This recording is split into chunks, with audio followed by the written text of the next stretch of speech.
Triple A, double C, dégradation de 4 crans, le métier d'une agence d'évaluation financière comme Moody's, Standard & Poor's ou Fitch est d'attribuer une note à un acteur économique. Qu'il s'agisse d'un État ou d'une entreprise, un analyste est chargé d'évaluer sa solvabilité en lui attribuant une note qui s'échelonne de triple A, la meilleure, à D en défaut.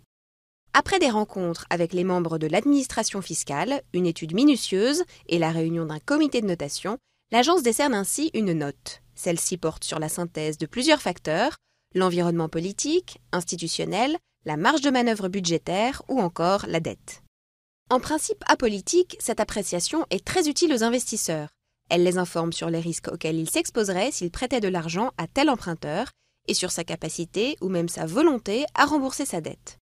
Aujourd'hui, l'aggravation rapide de la crise de la dette dans la zone euro menace les notes de tous les États européens.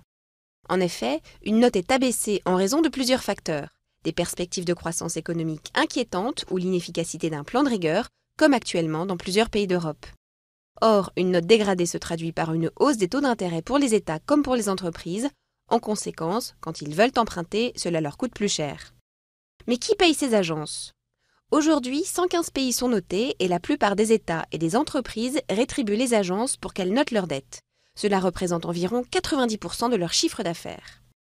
Devenues peu à peu incontournables, les agences de notation n'ont toutefois jamais cessé d'essuyer des critiques, comme lors de la crise des subprimes en 2007, car les produits financiers qui se sont révélés pourris étaient souvent bien notés. En 2008, peu avant de faire faillite, ce qui donna le signal de départ de la crise financière mondiale, la banque Lehman Brothers avait ainsi reçu leur satisfecit.